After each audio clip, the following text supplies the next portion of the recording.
सिरा नजर ही नहीं आया। आखिर इतने लोग क्यों आए हैं? मारा खातून जवाब देती है, मेरे सुल्तान, हमें मालूम हुआ कि आपने शहर में बड़े पैमाने पर तामीर व तौसिया का काम शुरू किया है। अंदरून से हमने कई हुनरमंद कारीगर साथ लाए हैं ताकि इस नेक काम में हिस्सा ले सकें। सुल्तान गंभीर लहजे में कहते हैं, आप सब एक एक मोहल्ले की जिम्मेदारी अपने ऊपर लें। जब यह शहर गिरा तो अमीर लोग इसे छोड़कर भाग गए और गरीब यहां बुरे हाल में रह गए। अब हमें उन्हें सहारा देना है। वे आगे हिदायत देते हैं, आप ऑर्थोडॉक्स लोगों का खुद ख्याल रखें। जो कुछ जरूरत हो वो मेरे जाती खजाने से दिया जाएगा, खुराक हो या रिहाइश। और मेरी बेगमात, आप जरूरतमंदों की निशानदेही करें ताकि सल्तनत की बुनियादें मजबूत की जा सकें। मसाजिद, मदरसे और खैराती इमारतों की तामीर शुरू की जाए। जवाब में जुबान बहार खातून सिर झुकाकर कहती हैं, जो हुक्म मेरे सुल्तान। सीन 2। रात का वक्त। अली साहब, बाली और मुफ्ती साहब की मुलाकात। अगला सीन रात का है। अली साहब और बाली मुफ्ती साहब के साथ बैठे हुए हैं। मुफ्ती साहब कहते हैं, आपका तोहफा सुबह पहुंच गया था। मामला भी साफ है लेकिन असल वजह आपसे सुनना चाहूंगा।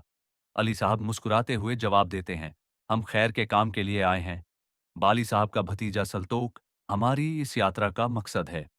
बाली साहब आगे बताते हैं कि सल्तोक ने मुफ्ती साहब की बेटी को कुतुनिया में देखा था और अब वह उसे अपने दिल से चाहने लगा है। वह शरीयत के मुताबिक निकाह के जरिए अपनी मोहब्बत को मुकम्मल करना चाहता है। मुफ्ती साहब यह सब सुनकर कहते हैं, बाली साहब जैसा रिश्तेदार होना हमारे लिए फख्र की बात है। सल्तोक को हम बहादुर और नेक नौजवान मानते हैं, मगर यह दिलों का मामला है और ऐसे मामले पहले दिल से पूछे जाने चाहिए। मैं पहले अपनी बेटी से मशवरा कर लूंगा, फिर आपको जवाब दूंगा। सीन 3। सल्तोक की बेचैनी। बाहर सल्तोक बेचैनी से टहल रहा होता है। वह बार बार कहता है, या अल्लाह, तू अजीम है। उसका दोस्त तलमश मजाक उड़ाता है और कहता है, देखो, लड़की खिड़की पर है। तभी अली साहब और बाली वापस लौटते हैं। सल्तोक बेसब्री से पूछता है, क्या मुफ्ती साहब ने हाँ कह दी? बाली मुस्कुराकर मजाक करता है, उन्होंने कहा है, हमें ऐसा आवारा दामाद नहीं चाहिए। सल्तोक घबरा जाता है। फिर अली इशारा करते हैं और बाली कहते हैं, मुफ्ती साहब ने खूब जवाब दिया है।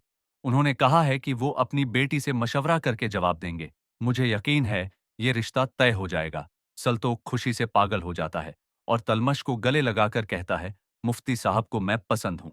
बाली उसे रोकते हैं, बस करो सल्तोक, चलो यहां से। सीन 4। इसहाक की परेशानी। दूसरी तरफ इसहाक अपने खेमे में परेशान बैठा होता है। उसका सिपाही आता है और कहता है, हुजूर, क्या काम हो गया? इसहाक उसे गुस्से से देखता है। सिपाही घबरा कर कहता है, हुजूर, मैंने समझा कि आप वजीर आजम बन जाएंगे, तो मैंने सोने से नए कपड़े खरीद लिए। इसहाक चीखता है, इब्राहिम, निकल जा यहां से। इसी दौरान जंदाली आता है और कहता है, सर उठाओ इसहाक, तुमने कोई गुनाह नहीं किया। वह समझाता है, जो पास ना आए उसे भूल जाओ, जो पास है उसे संभालो। मगर याद रखना, अगर कल तुम ऊंचे ओहदे पर आए तो दुश्मन तुम्हें नहीं छोड़ेंगे। अगर हम मिलकर काम करें तो कोई हमें मिटा नहीं सकता। इसहाक पूछता है, तुम मुझसे क्या चाहते हो? जंदाली हंसते हुए कहता है, मुझे वो इसहाक चाहिए जिसके साथ मैं मजबूत रह सकूं। दोनों एक दूसरे की आंखों में देख रहे होते हैं। एक नई साझेदारी का आगाज होने वाला है। सीन 5। बहादुर पाशा का रिश्ता। दूसरी तरफ दोगान और बहादुर पाशा मुफ्ती साहब के पास पहुंचते हैं। दोगान कहता है, मुफ्ती साहब, बहादुर पाशा ने आपकी बेटी को अपनी पत्नी बनाने की ख्वाहिश जाहिर की है। हम उनके एलची हैं। मुफ्ती साहब जवाब देते हैं, हम बहादुर पाशा को अच्छी तरह जानते हैं, मगर यह दिल का मामला है। मैं अपनी बेटी से मशवरा करूंगा। अगर जवाब हाँ में होगा तो हम सुन्नत ए निकाह को पूरा करेंगे। सीन 6। तामीर और रहमत। अगली सुबह जंदाली सुल्तान के सामने हाजिर होता है और रिपोर्ट पेश करता है, मेरे सुल्तान, आपके हुक्म के मुताबिक पानी की गुजरगाहों की मरम्मत कर दी गई है। हर मोहल्ले में शिफा खाने खोल दिए हैं। कई लोगों को हजरत अयूब अंसारी के मजार के पास बसाया गया है। सुल्तान गंभीर होकर कहते हैं, होशियार रहो जंदाली, तुर्कों पर नजर रखो। नाजरीन, यहाँ इस एपिसोड का इख्तिताम होता है। आने वाले हिस्सों में और भी बड़े फैसले, रिश्तों की उलझने और तामीर की नई शुरुआत होगी।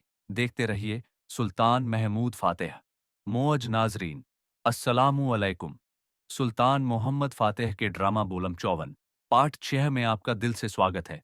एपिसोड की शुरुआत होती है कुस्तुनतुनिया की बड़ी मस्जिद के निर्माण से। इस समय मस्जिद की नींव और स्तंभों का काम चल रहा है। हरिस्तो एक मजदूर से जमीन की स्थिति पूछता है तो वह बताता है कि जमीन वैसी मजबूत नहीं है जैसी उम्मीद की गई थी। वह कहता है, अगर हमने भारी स्तंभ खड़े किए तो जमीन का सीना चाक हो जाएगा। इस पर हरिस्तो कहता है, आया सोफिया बड़ी है लेकिन संतुलित है, क्योंकि उसकी जमीन मजबूत थी। अहमद चिंतित होकर पूछता है, अब क्या किया जाए? सुल्तान को भव्यता चाहिए।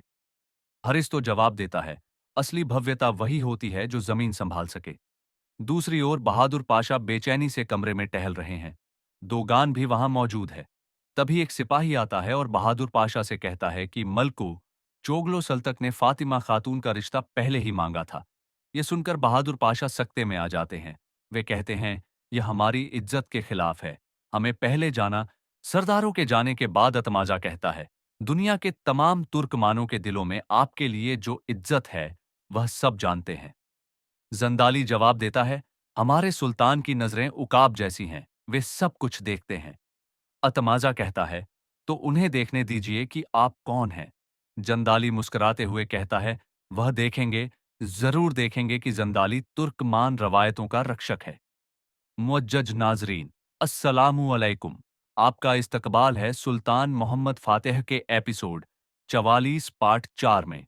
एपिसोड का आगाज शुरुआत होती है एक हल्के फुल्के और मजाहिया सीन से। सलमिश सतलुक की दाढ़ी बना रहा होता है। सतलुक, जिसे खुद को मुफ्ती अफंदी का दामाद बनाने का शौक है, कहता है, देखो जरा एहतियात से, मेरी दाढ़ी के साथ छेड़छाड़ मत करना। सलमिश मुस्कुराते हुए जवाब देता है, अगर तुम हरकत करते रहोगे तो मैं तुम्हारी किस्मत की लकीर ही बिगाड़ दूंगा। लेकिन फिर वह संजीदा हो जाता है और पूछता है, हम तुम्हें इतना सजा धजा क्यों रहे हैं?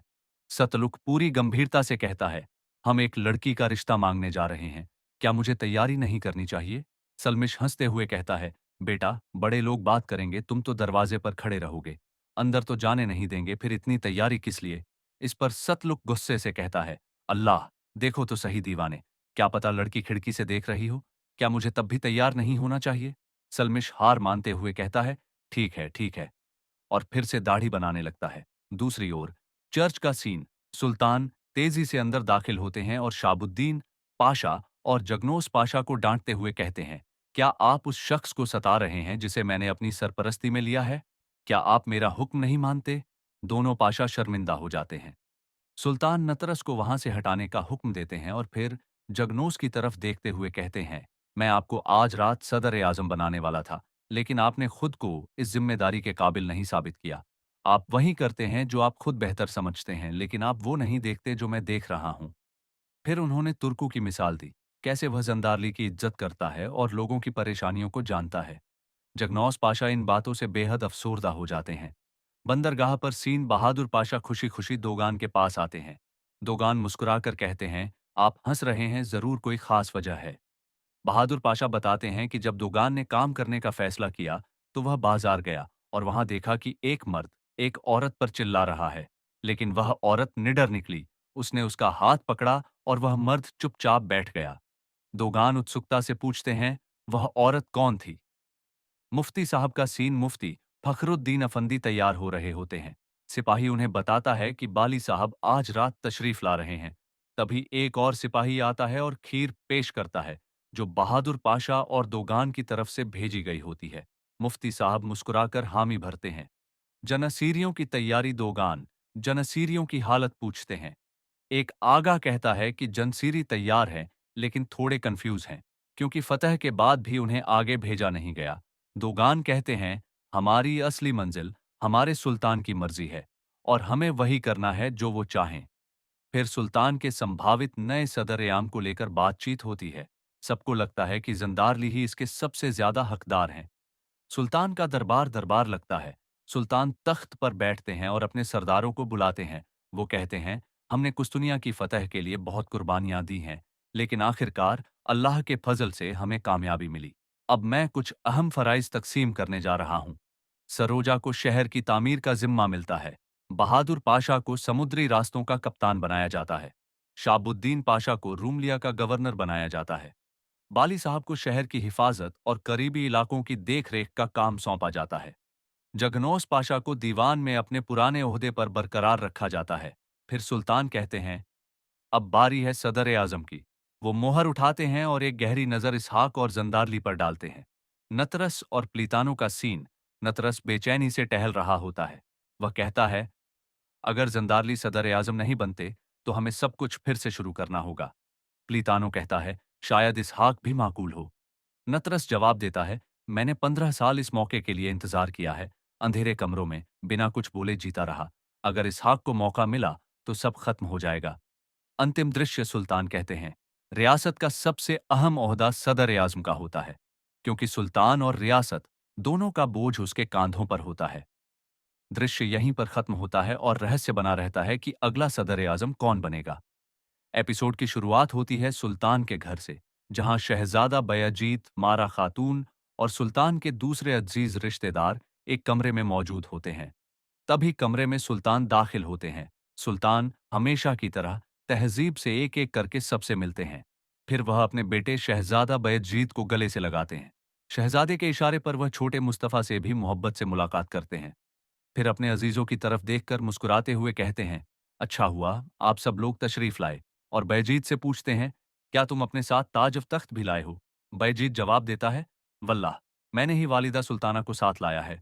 इस पर सुल्तान हंसते हुए कहते हैं, मैंने आप लोगों का काफिला देखा था। माशा अल्लाह, वो इतना बड़ा था कि उसका दूसरा